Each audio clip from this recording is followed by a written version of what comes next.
ایسی کوئی بے حس اور بے غیرت قوم بھی کبھی ہوئی ہوگی؟ ہم نے تاریخ میں بے غیرتی کی بڑی داستانیں سنی ہیں.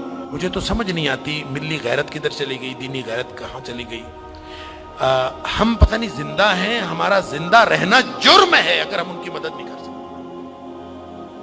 ایسی کوئی بے حس اور بے غیرت قوم بھی کبھی ہوئی ہوگی؟ ہم نے تاریخ میں بے غیرتی کی بڑی داستانیں سنی ہیں. اللہ تعالیٰ قرآن میں فرماتا ہے وَمَا لَكُمْ لَا تُقَاتِلُونَ فِي سَبِيلِ اللَّهِ، اب تمہیں کیا موت پڑ گئی ہے، اب کیوں نہیں لڑتے تم اللہ کے راستے میں. وَالْمُسْتَضْعَفِينَ مِنَ الرِّجَالِ وَالنِّسَاءِ وَالْوِلْدَانِ الَّذِينَ يَقُولُونَ رَبَّنَا أَخْرِجْنَا مِنْ هَذِهِ الْقَرْيَةِ الظَّالِمِ أَهْلُهَا. پوری دنیا پر ظلم کی داستانیں ساری دنیا دیکھ رہی ہے. مسجد اقصیٰ کو آگ لگا دی گئی ہے، ہماری بچیوں کو، بہنوں کو، بیٹیوں کو وہ اپنے گھٹنے کے نیچے لے کے بیٹھے ہوئے ہیں. تصویریں سوشل میڈیا پر شیئر ہو رہی ہیں، بچے چھوٹے چھوٹے قتل کیے جا رہے ہیں. کسی کو غیرت نہیں آ رہی. مجھے تو یوں لگتا ہے یہ ہماری نمازیں، ہمارے سجدے کیسے قبول ہوں گے؟ ہم جو مجرم ہیں جو آرام سے بیٹھے رہیں. کیا کریں؟ بے بسی کی انتہا ہے. میرا دل یہ کر رہا تھا کہ میں پاکستان کے جو حکمران ہیں، اگر 58 اسلامی ملکوں کے حکمرانوں کو تو ہم کچھ نہیں کہہ سکتے، اپنے ملک کو حکمرانوں کو تو کچھ کہہ سکتے ہیں کہ حکمرانوں اور فوج کی سپہ سالاروں، اگر تم ان کی مدد کر سکتے ہو تو کرو، ذمہ داری تو تمہاری ہے.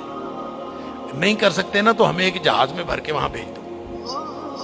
کم از کم ہم عزت کی موت ماری جائیں، کم از کم جا کے ہم وہاں پہ ان کے ساتھ شہید ہو جائیں.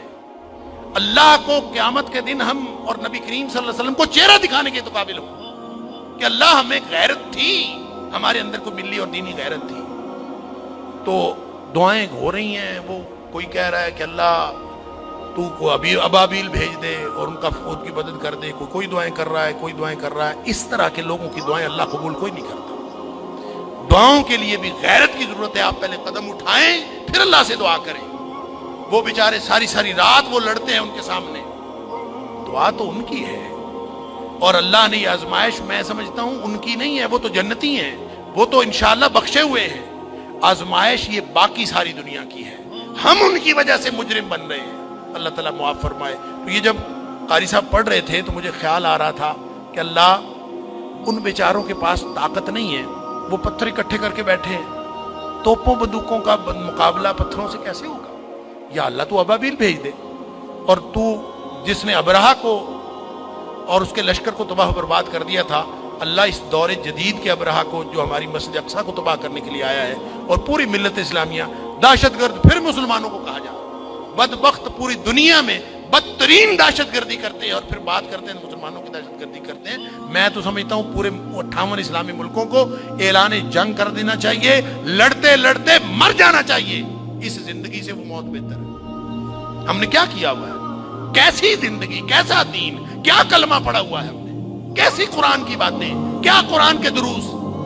ہم یہاں سکون سے بیٹھے ہیں، پنکھے چل رہے ہیں، موج میلہ پانی پینے کو مل رہا ہے، نماز آرام سے پڑھ رہے ہیں، سجدے آرام سے کر رہے ہیں. وہاں ہماری بہنیں بیٹیاں لٹ رہی ہیں. کہاں گئی غیرت ہماری؟ انا للہ و انا الیہ راجعون. مجھے تو یوں لگتا ہے کہ شاید یہ ہمارے آرام سکون سے کیے ہوئے سجدے بھی کہیں جرم نہ بن جائیں. اللہ تعالی ہم سب کو معاف فرمائے. دین کی بات پھیلانا صدقہ جاریہ ہے. ثواب کی نیت سے ویڈیو کو شیئر ضرور کیجیے.